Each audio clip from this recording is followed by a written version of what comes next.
see Muliani. I can see Quentin's window. Hello. Looks like we've got a quiet night tonight.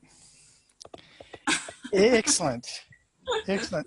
Muliani, I'm hoping you've done your homework. I haven't done anything actually. That's all good. All good. You're just here to make sure nothing goes wrong. So Yeah, I have to excellent. But you can also write down the names of the people who weren't here and make sure they get an email and tell them they were naughty and they should come twice next week. Okay. Very good. Quentin, I've got a bit of research that I've been doing, which I'm happy to share. Yeah. And I'd like to hear what you've been up to this week, mate. I've been fasting for the last 2 weeks, so I haven't done anything. Water fasting, juice fasting? Crypto cost fasting. Oh, okay. Okay. Yeah, That's so something different. I haven't looked at my account. I haven't been looking at emails to do anything. Yeah, yeah. So someone has told you you're spending too much on crypto and you need to take a break? No, I was telling myself I was doing too much on crypto. Yeah. Yeah. I've been going pretty solid since I started, so I thought I'd have a break just to give myself a bit of a rest from it and then have a look at it from a different perspective. Yeah. Have you been watching the markets all day, every day, mate? For the last 2 weeks? No. No, but prior to that. Yeah. Okay. Yeah. I try not to do that. unless you're day trading, sort of buying a coin at 9 o'clock and selling it at lunchtime. I like to buy ones that I'm going to hold on to it at least for a month, if 12 months. So that's why I like to do a bit of research. There's a lot of my friends who are out there and they're trading and they've got, are following XRP or following XMR and they don't even know what the coin is. They don't know its name. They don't know what it does. But they're just following the little charts, and that can become very, very stressful. So, yeah, well, that's sort of what I was doing. So I just wanted to break away from it. So now I'm actually starting to list all the coins that I'm keen on and doing a spreadsheet on them all to see how they're working. Mm-hmm. Yeah. Okay. And that's sort of more quality data that you're looking at. What's the fundamentals, the technology behind it, or? Yeah. Well, initially I was just, because when I started, I was doing research for a client. Yeah. And I liked what I saw so much, I got involved. And then I made quite a lot of money over November, December. Yeah. And so then I've pulled all that out. And then I thought I'd try an index, which I told you before. Yeah. And then I just noticed that I was just chasing it too hard. So, and the index has actually done pretty good because even though there was a bloodbath, I'm still up like 10% or something. I haven't lost any money, so it's still better than my 1% I was getting in the bank. Absolutely. And it's free money anyhow because I've taken out all my expenses and everything. So now I'm thinking of what I will do next. Will I start because I've just retired, so I'm thinking, will I start day trading or will I start doing a bit more trading than just buying and sitting? Yeah. I mean, day trading can be fun and exciting. It can also be very, very stressful. I find that you're sort of using the left brain a little bit too much. Yeah. And that can lead to a lot of burnout because that's what we tend to do in our society. We're all sort of concerned about facts and figures and times and appointments and things like that. Yeah. And most people, to chill out, they need to read a Harry Potter book, just read something that's totally fiction rather than reading textbooks and newspapers, or paint or dance or do yoga or meditate or something like that, just to work out the other side of the brain. But even when I'm reading some not so technical data, just looking at what these guys are actually creating and how they're doing that sort of wakes up the other side of my brain when I'm looking at the qualities rather than just the quantity of data. So yeah, well, I love the research, so I'm more interested in the research than the actual buying and selling, but I'll do that as part of it. Sort of thing. Yeah, very good. Will, what have you been up to, mate?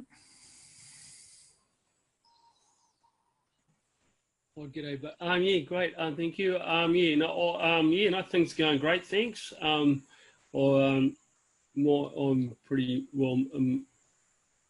Managing my emotions pretty well, I feel. Yeah. So, I'm not concerned about what's going on. I'm just trying to pick a few. I'm just currently looking to reinvest and put some money into Power Ledger. Yep. Yep. You put a small amount of money in there and see if that goes for a run in February. Yeah, yeah. I mean, obviously, like Quentin was talking earlier about the bloodbath, but if you go back, like with Bitcoin in particular, because the other ones, a lot of them weren't around. Bitcoin 2013, 2014, 2015, 2016, every January it crashed down because of the Chinese New Year, but then by April it was back up to where it started. So this is just seems to be a quiet period while the Asians are celebrating New Year and having their big festivities, but it's also an opportunity to pick some of the good ones. And obviously Quentin's done that, which is why his portfolio is still up 10%. A lot of people are looking at 20, 30% losses at the moment. So is there any coins in particular that you've been looking at this week, Will? I'm looking at doing some more research on Dent, D-E-N-T. Okay, I'm going to write that one down. I haven't heard of that. And yeah, that was the second one I was going to look at today. So, okay. Yeah, so I've got some research, but I'm a bit behind in my day, so I haven't got it to present. But yeah, I'll definitely do that next week. Yeah. So for the kids. Sorry, buddy. For the kids listening at home, tell us a little bit more about Dent. Oh, okay. Are they like a panel beating company or? Hang on, mate. I've got it all in my thing here. I thought if you're going to ask me stuff about Power Ledger, I might be able to act a bit more intelligent. Oh, okay. We'll ask you about that one. We'll ask you about that one first while you're looking for the Dent. Power Ledger is looking at distributing energy on a distributed thing basis. I don't really understand it, but they've got contracts in that with in New Zealand and Western Australia and quite a few others. What else? I'll tell you right here. So Power Ledger is building a trustless, transparent, interoperable energy trading platform. Will connect both the current power system and the rapidly growing alternative energy resources like solar and wind power. And they currently have successful pilot projects, one in Busselton, Western Australia, which enable a community to buy, sell, and trade energy on the Power Ledger platform. A review of the project showed the average home in the community saved 600 Australian dollars per year. And also done some stuff on that with the Western Australian government. So that's what they sort of do. And they got a grant from another project in Australia, and got projects in New Zealand. Yeah, so they're doing quite well, mate. So I know of people who bought in, well before Christmas, but I'm looking to get in at $1 Australian. It's currently in 127. Okay. So I'm just going to wait for this choppy little market to and go on there and snaffle a deal, so to speak. Mate, there's also the chance it could go back to $1.90, which is where it was, I don't know, a week or two ago. So yeah, I'd be hesitant to wait, just in case it doesn't go below $1. Mate, I've got enough other opportunities. I wait till it comes to me, so I'm not missing out on nothing, mate. More than I can deal with. I just wanted to bring something to the table for today, so that's something that brought. But so yeah, they have competition. There's a new ICO coming out called We Power, WE Power, that's coming out in the next week or so. I think it'll be whitelisted by now. Okay. Yes, they're not, but these guys are a bit more ahead of the pack. I think. Because I had a look at the trend. Sorry?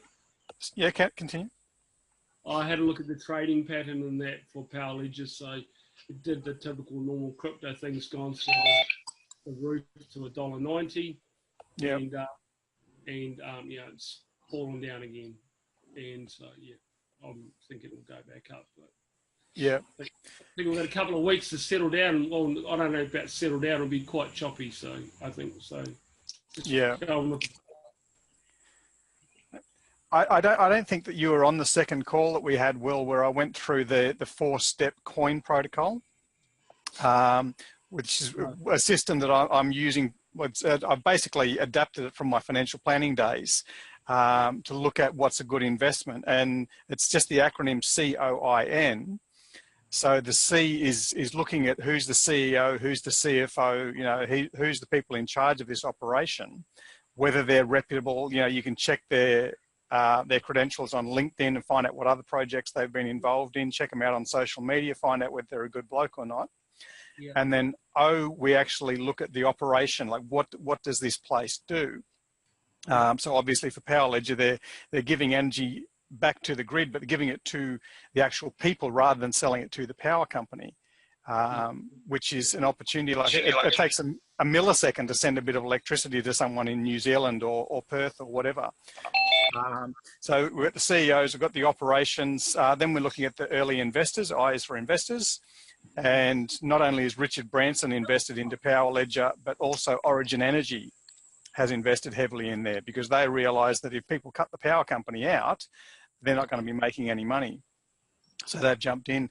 And then N is for network. So we look at, on the social networks, who's talking about Power Ledger on Facebook, on Twitter, are they updating their Telegram site and that sort of stuff? And you give them a score out of those 4 things. Obviously, that's going to be a good long-term hold.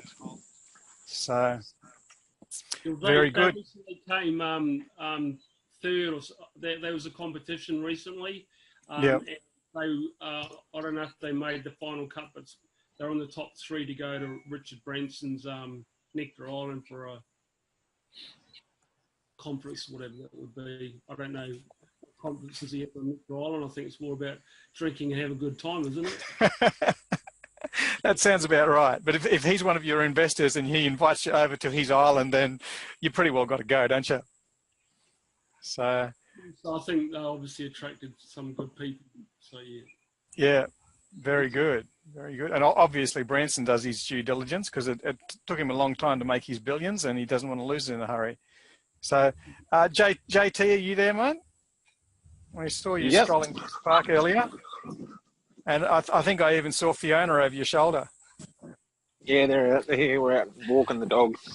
Ah, fantastic. Did you have something you wanted to share this week, mate? No, I thought I'd just tune in and listen to what others have got to say this week. Oh, you didn't do your homework? Yes and no. Yeah. I was just watching things fluctuate this week and kind of went thinking whether I, jump in and things like that. So, yeah, kind of watching with bated breath. It's certainly a buying opportunity. I hope, yeah. Yeah, you remember September 11 plane crash and the bank stocks went down and the airline stocks went down. Yep. It only took a matter of a few weeks to a couple of months before they all bounced back again. Back, yeah. Yeah, it's business as usual. But I was saying to the other guys that this is a pattern that we've seen at least in Bitcoin for the last 4 or 5 years in a row. Every January it goes down, but usually by March or April it's actually up ahead of where it was. So it's just one of those things. It's usually 22 to 30 days before Chinese New Year is when it takes a pounding. Because a lot of I remember you saying that last week. Are pulling their money out. So there's certainly some buying opportunities. Will's going to wait for it to drop a little bit further before he jumps in. But I'm sort of thinking I got to jump in now, because even if it does go down by 5 or 10% this week, it's probably going to shoot up by 50% when all the money piles back in again. So very good. Will, have you got any info on Dent for us, or will I move on to the ones I've been looking at? Go to somebody else and I'll find it, mate, and come back to you. Okay. So there was one that Lindsay's not on the call tonight. There's probably 2 or 3 weeks ago that Lindsay actually mentioned Enigma. And I did look into one of her other recommendations, which was SIA. And SIA shot up by 24% when everybody else was going down. So that was a good pick. Thank you, Lindsay. And Enigma, I only got some time to do some research in the last couple of days. And basically what they're looking at is, everybody's talking about privacy and, Facebook knows so much about you that you've probably forgotten more things about yourself than what Facebook knows and what Google knows. And we're all trying to respect our privacy and not give our data to these huge corporations because we don't know what they're going to do with it. And they can have identity theft, or they can send you a whole bunch of ads and you end up buying stuff you didn't want or need. But they're saying they need the information, obviously, for their marketing practices. And there's other big organizations who want access to it, like, for example, health funds and things like that. So what Enigma has actually proposed is to put a black box in between the corporations and the people and said, okay, we're going to allow you to put all your data in here, and your name and your date of birth and your height and your weight and all that sort of stuff, what you ate for breakfast last Tuesday. And Enigma puts this black box around it. So the other companies like the health funds or Google or Facebook or whatever, they can actually have a look at the data, but there's no identifying data. So it's not actually associated with you. They'll just say, here's a 42-year-old bloke who smokes and drinks and eats Fruit Loops for breakfast every day. And they can actually look, whether he's likely to have a heart attack or something like that without identifying the person. So it's a pretty interesting technology. It's pretty exciting. I think it'll solve a lot of problems for a lot of people. And the big corporations will be wanting to buy this data because people are much more willing to give their information if they know it's going to be anonymized. And neither the Enigma people or the people who are actually buying the data, they can analyze it without actually looking at it, which is quite exciting. Another one that I've been looking at this week is called SALT. S-A-L-T. Oh, the code for Enigma, by the way, is E-N-G. SALT, S-A-L-T, which I've also put on the Cryllionaire website for those of you who have actually made a truckload of money out of crypto in the last 12 months, but you still think you're going to make more. So what SALT's actually doing is giving loans, financing people in real cash, in fiat currency, against their crypto portfolio. So say, for example, you put $1,000 into Bitcoin a year or two ago, you're now sitting on about $20,000, but you don't want to cash it out to buy the new car because you think that Bitcoin's still going to go up higher. So you actually transfer your Bitcoin to these guys. They just hold it as collateral and it still goes up and down and does its thing. And they can advance you $10,000 in cash. You can spend the cash and do whatever you like. They're going to charge you interest, obviously, but it's not as much interest because they've got a very liquid asset that they can liquidate in 2 seconds. Unlike when you're going to buy, when you're borrowing money for a car, or when you're borrowing money for a house, it's very difficult for the bank to get their collateral back because they've got to put the item up for sale and wait for somebody to come and buy it. Whereas this one, it's almost like a cash asset. So that's very interesting. People are starting to do that. I'm not sure what the loan limits are and things like that if you guys want to check it out, but you do have to buy the coin in order to actually get a loan from SALT. Like to apply for a loan costs you a couple of SALT coins. So that's going to see the price being propped up because the only people who can actually get a loan are the ones who own the SALT coin. So you're going to see people constantly buying the SALT coin, which is what you want to see when you're looking at your crypto. What else have I been looking at? Jeremy, Yes, mate. apparently SALT got a backlog. Another friend of mine's invested in it, and he said they got a backlog, so it's very popular. So okay, price should go up. Yeah. I mean, if there's only 1 or 2 companies who are offering loans against cryptocurrency, and there's a lot of people sitting on a lot of gains over the last 12 months. I imagine you might be waiting a few weeks before they open your email. But, that can be a good thing, as you say. It's going to prop the price up. But it's also an opportunity for someone else to come into the market and offer something similar. Hello. And there's room for Coca-Cola and Pepsi. There's room for McDonald's and Hungry Jack's, or Burger King if you're in the US. So, getting a bit of rain here. Let me know if that's way too loud on the tin roof. That's okay. Yeah.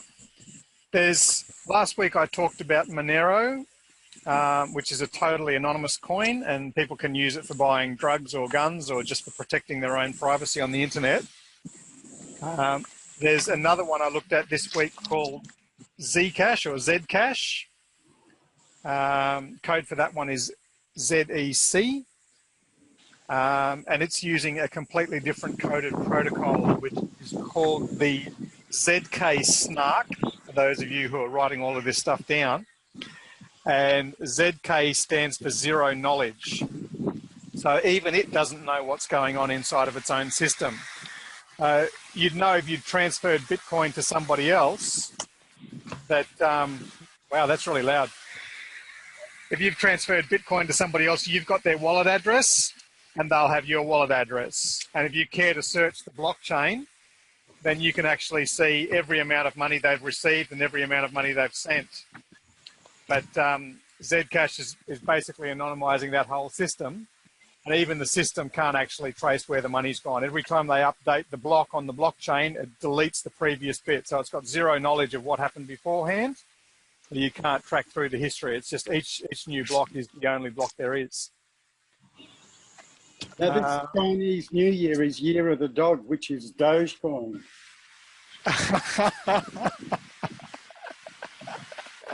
Yeah, do you have some of those, Quentin? I did. My son bought it a while ago, so I thought I'd better buy some just to be in with him. But he made a lot of money about, when was it? I think that long ago, it went right up. Oh, well, when I say it went right up, it went a little bit of a cent to a little bit more of a cent. Yeah, yeah. You know that one started as a joke, right? Yeah, yeah. So it went up to actually 0.019 from like 0.0013. Yeah, yeah. So he only had he had thousands of them because he only invested a few $100. He made 18,000 of it. What was that, sorry? He made 18,000 off just a few $100. It was crazy. Wow. That's amazing. But that was 64 Chinese New Year's. So they're saying maybe, even though it's a joke, the Chinese will buy it just for good luck. It's a dog, and it's Year of the Dog. Yeah. I'm having a bit of trouble hearing you, Quentin, just because of the rain. Can you still hear me clearly? Oh, yeah, you're clear. Can hardly hear the rain. Okay. It's really coming down here. Okay, there's another one that I've been looking at, which is called Byte Ball, B-Y-T-E Ball, and code for that one is GBYTE. That's one of these ones. I talked a couple of weeks ago about the DAG coin, which is an acronym for Directed Acyclic something graph. I don't know. It's some computer technology, but it's basically it's not using the blockchain. It's using this tangle. It's using multiple nodes on multiple devices. And instead of having miners out there mining the Bitcoin and using their huge big hardware things, it's actually using the people in the network are the ones pushing the transactions through. So consequently, the chance of it going down is significantly less, and also the fees are significantly less. I was reading a book today, and this guy was saying, there's so many miners now in this one region of China where they have subsidized electricity, and so many miners in Iceland at the moment where they have very cheap electricity and cold temperatures, that if someone wanted to take down Bitcoin, all they've got to do is just blow up this one town in China and blow up the capital of Iceland, and the Bitcoin network will be gone because 90% of their miners are in those areas. Whereas these tangles or the DAGs or the, what else are they calling them, the hash graph, is on everybody's system. It's on everybody's phone. It's on everybody's computer. So they pretty well can't be taken down. And the more people get on it, the faster it goes, which the problem we're facing at the moment with Bitcoin is the more people get on the Bitcoin, the slower the system goes because there's so many people using it. So I've spoke before about Iota, which is also a similar sort of offering on the new network, and how you have to actually process two other people's transactions before your transaction goes through. as a consequence with Iota, you're not paying any fees because you're actually doing the mining yourself. But with Dagcoin, you actually pay, I think it's 5 cents or 0.5 cents for transactions, and you might be transferring $1,000 up to $1 million US, and it's still the same fee. So, you know, for a transfer of $1 million US, you're paying less than 5 cents, which is pretty good. And I think it's significantly cheaper than what Bitcoin has been charging me in the last few weeks. We can hear you, JT. You got something? Oh, I'm going to mute you. You can unmute yourself in a minute. Byteball has a nice graph, eh? What's that, sorry? Byteball has a nice graph. Mate, to be honest, I haven't seen the chart. I've been looking at the fundamentals. Continuing up. That's good. Very good. I was having a look at it today. Yeah.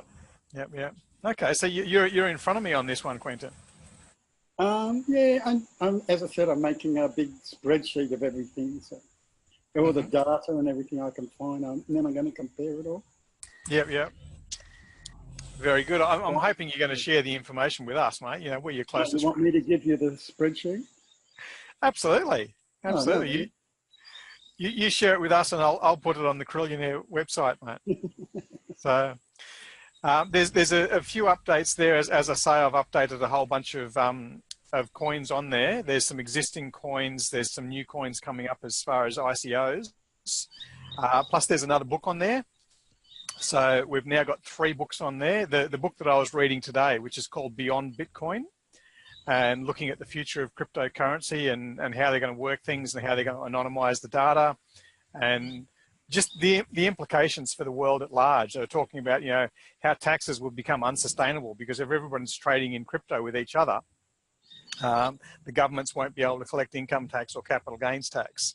So we'll go back to the world as it was before 1913, when you'd pay land taxes on buying and selling houses, and you know, you pay your normal rates and things like that. But also they had import duties and sales tax. So when you bought a bottle of rum, for example, you know, you pay a certain amount of tax on that. That's what we had, you know, up until World War I. We didn't have income tax, we didn't have capital gains tax, and that's what this guy's talking about. Everybody's trading with each other, and even if you're trading with people overseas, you could potentially buy 10,000 cases of rum and that sort of stuff just by sending an email to someone, and maybe you can actually not pay the import duties. And what's the implication of that? And how's the government going to feed the hungry and help the homeless? Well, the charities are going to have to step up into that space. You know, and people may feel better about supporting the charities because a lot of the times we trust the charities more than we trust the government. So very interesting book if you want to jump onto the Cryllionaire website and grab that book for free as well. What else? Augur, AUGUR, code for that one is REP for those playing at home. And it's interesting if you're a gambler, if you like sporting events, if you like Oscars, if you like betting on the outcome of a 2-horse race. It's one where you can actually jump on. You can bet on a whole bunch of stuff, and there's a lot of Australians and Americans who are very much into their gambling. A lot of the Asian community very much into their gambling as well. But if there's something that you wanted to bet on that's not actually on there, you could jump on there and put it on there. So let's say, for example, you know, you don't particularly like Donald Trump and you think that someone over there doesn't like him as well and someone's going to shoot him, then you can actually put that on there as, you know, I bet that Donald Trump is going to get shot. And you could put $1 on that bet. Maybe the odds on that are 1,000 to 1. So other people are going to bet against you and you might make $1,000 if it actually happens. But even if you don't bet on that, you can actually act as the bookmaker in between. So, you know, Dolly Parton's going to win Best Oscar or Best Actress or something like that, whatever it happens to be. It doesn't have to be killing Donald Trump. Sorry, Donald, didn't mean that. But whatever outcome you want to put on there, if that outcome occurs and people place bets on it, you will actually make some money on the way through. So that's an interesting one if you're into gambling, or if you know someone who's into gambling, or if you don't want to gamble but you just want to profit from other people who are gambling. depending on your ethical standpoint at the time. And of course, our other doggy coin for the year of the dog, you know, the DOGE, that one was started as a joke, just for a cute and fluffy thing, like the Jesus coin and some of these other ones. But the Boston coin, which you'll see some details also on the Cryllionaire site, and the logo for that is just a little Boston Terrier puppy. It's actually like an exchange traded fund or like a managed fund. You actually buy the one coin, and there's an asset behind that. So you've got the 200 top cryptocurrencies and the 200 top technology stocks. So most of the coins out there are backed by nothing. BitX coin, which we've talked about on a previous call and is also on the Cryllionaire website, that's actually backed by real estate. So let's say you've got $1,000 in there or $10,000 or whatever, and it crashes, it dies. Well, you know that you're going to get 40 to 50% of your money back because it's actually asset backed by real estate. So the Boston coin is 90% backed by these other coins and stocks and shares. So as I say, it's similar to a managed fund or an exchange traded fund, where if you were buying, say, Street Tracks or something like that on the stock exchange, you're buying one stock, but you've actually got the top 200 companies in there. So it's an asset backed, and you know, Bitcoin is backed by nothing. It's done very well for itself over the last 8 years, but at the end of the day, it's backed by nothing. And there's a lot of coins out there that are scarce. Bless you, Quentin. A lot of coins out there that are scarce, like there's only 20 million of Bitcoins in existence, but at the end of the day, they don't have any assets behind them. So there's not too many that are actually backed by actual tangible assets. So what else? Gustav, I think last week mentioned ParkGene, for those who weren't on the call. That's peer-to-peer parking. It's sort of like, you know, Uber is when you're looking for a taxi and you can't find a taxi. And ParkGene, Gene, is when you're looking for a park and you can't find a park.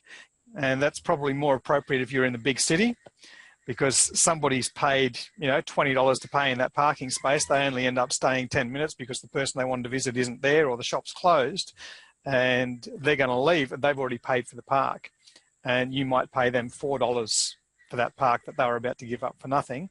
Or obviously people who work in a big building and they have a certain number of car parks downstairs, if they took the bus to work that day or if they took their scooter to work that day, they're not using their car park. And rather than you going and paying, you know, $50 or $80 to park in the CBD, you can actually stay in their park. More like an Airbnb than an Uber, isn't it? Yeah, the Airbnb of parking. So that's one that Lindsay discovered. So JT's gone quiet, probably because I muted him, because he was having another conversation with somebody else on there. But I'm hoping that you guys can actually at least commit to looking at 3 coins this week, finding 3 coins and coming back and sharing with the group. So I've shared 6 or 7 now. And as I say, there's ones being updated pretty well every second day. I jump on the Cryllionaire website and throw a couple on there from what I'm learning. And I'm hoping that you guys are going to chip into our knowledge as well. So, hey, Will, what have you got? Jeremy? Yeah, man. I put a little thing there. Robinhood is coming to town, going to town. Do you know what robinhood.com is? No, I don't, mate. Well, if you research it, mate, I think you'll find it very advantageous to put on the site. It's a new exchange, and it's going to give Coinbase a run for its money because it's not going to charge NAFL fees, not the 4% or the add to the $1 billion at Coinbase. Yeah. So it's quite a bit of chatter. It's called Robinhood.com. Okay. Very cool. And is that's a website, obviously. Does that work on your phone? Do you know? Yes, they're going to have an app. Yeah. So you just sign up because obviously, unless you've got VPNs into the States, they'll pick up you're in Australia and they'll let you know when it's coming to town. But Coinbase is shitting themselves now that these guys have come to the party. They got quite good backing. Yeah. They guarantee $500,000 worth if your account gets raided. Things like that. So they've got all the security exchange, whatever that thing is in the States, in place. But yeah, quite a few other guys are quite excited about them. Yeah, I heard someone this week complaining about Coinbase, and this guy is a big trader. Like he's moving 100,000 from this and 100,000 into that and 100,000 into something else, and he's like, by the time I actually put the money in, like transfer actual currency into like Bitcoin, and then transfer the Bitcoin into something else, and then transfer it back into Bitcoin, he said he's losing 10%. So yeah. I don't know if the fees are that high, but that's what he said. Wow. So that would be right, mate. Coinbase is very, very hard, not well known for that. That's how they made $1 billion in revenue. I mean, I remember from my trading days in the bank, you know, like you pay $25 for a small trade if you're putting in $500 or $1,000. But once you started trading like $10,000 or $100,000, the fees went dramatically down. So they're actually looking after their bigger clients. It doesn't seem like that happens on these other exchanges. Is your client a US-based citizen? No, he's an Australian. So. A couple of guys I know reckon Gemini is a lot better if you can do that sort of money. Yeah. Okay. A couple of my people I met today are doing that. They're just trading between exchanges. Yeah. Making a lot of money because they're all, I don't know why they don't get the same numbers, but Bitcoin on one might be $1, but on another one might be $1.10. So they're shifting across, making the $1.10 and pulling out the profit. Yeah, yeah. So, sometimes I've found, Quentin, that's a difference of time zones. So you might place your trades and then you go to bed, but you know, while you're sleeping, while Australia is sleeping, Korea is waking up, or while Korea is sleeping, then Japan or Africa is actually trading. And so sometimes they're still using the price from 5 hours ago or 8 hours ago because it just hasn't been updated yet. Yeah. If you get lucky enough to do that. That's what USI was doing. Right. Yeah. I just got a message today from someone who I think I haven't heard from in about 5 years, and he's like, "Oh, I've just met these guys, and they've got this, you know, these the high up network marketing people, and they're going to be trading this new coin." And I'm just like, "Okay, BitConnect has shut down. EasyTech's been kicked out of Canada and America, and now you're coming out with the third one." So. Yeah. Well, I think USA is going back into USA and Canada. I think they've done a deal because it flipped them too much. Right. It was just a compliance thing. They just didn't want to comply. Yeah, it's interesting when you're actually selling an investment thing, but you're not calling it investment. You're calling it a package. Yeah. So, yeah, something for the lawyers to argue about, mate. I think that one is the terms of the terms of the white paper and that sort of stuff. Yeah. So Gemini is another exchange? Yeah, that's the exchange that's owned by the two guys that got a payout from Facebook and then will become billionaires on Bitcoin. Oh, the Winklevosses. The Winklevosses. Yeah. They own Gemini. And I know a guy who's advised me you can move 800K into Gemini quite easily. So if you've got those big players, mate, that are unaware of that, you don't want to be moving any more of that at any one day, at any one time, because it just freaks the exchanges out. Yeah, well, the exchanges are getting bigger all the time. There's a lot more people getting in there. So, yeah, it's a very, very small market at the moment. I was talking to a bloke the other day who's actually done the numbers. And he said, if you look at like the existing markets, like you've got the stock market, got the bond market, and foreign currency exchange and that sort of stuff, and we're talking about hundreds of trillions of dollars. And he said, imagine like Bitcoin is 1 grain of sand on the beach. So, you know, even if Bitcoin exploded tomorrow, it would be very sad, obviously, because there'd be $1 trillion wiped out of the system, and a lot of people would be upset. But it's not going to have this big flow-on effect to the other exchanges as such. So, but gradually it's growing, and it's starting to affect them because money is actually leaving the stock market to go into the cryptocurrency market. The irony of that, Jeremy, is it's only just outpacing cybercrime, which is 500 billion. So it's only just a lot of news media stuff. There's like you say, there's trillions on the foreign exchange. Yeah. And I think one of the exchanges itself is bigger than the whole market anyway. I don't know what's London or NASDAQ or Chicago or whatever. Anyway, so it's just relative that that's what the media's taken up more than anybody, because there's trillions of dollars sloshed around every day in the foreign exchange markets. Yeah. FX is a big market compared to all the others. What's that, Quentin? I said I found when I did FX, it was a huge market compared to, say, the stock market. And everything was instant. Yeah, yeah. Because I mean, the bond market is more than twice the size of the stock market. No one talks about that on the news. No. And then the FX market is bigger than both of those put together. So, yeah. Scary stuff. Very interesting. Okay, so for you guys, thank you for being on the call tonight. I think we're gonna end early tonight because there's not much other stuff to go through. We've profiled a few coins. We've shared a couple of exchanges, and there's some opportunities out there. So jump onto the Cryllionaire website. Just before you go, mate. Yep. Whereabouts on the website is the 4 steps? I'm looking through the resources page. Is it somewhere else, those 4 steps, mate? I can't find it. I think I only mentioned it on one of the calls. So thank you for pointing that out. I'll have to type it up. I mentioned it on one of the calls, maybe the second or third call, which all the videos of the previous calls are on there. That's a good point. That's okay. I misunderstood what you said, mate. I'll listen to I'm happy to do that homework. That's all good. Yeah.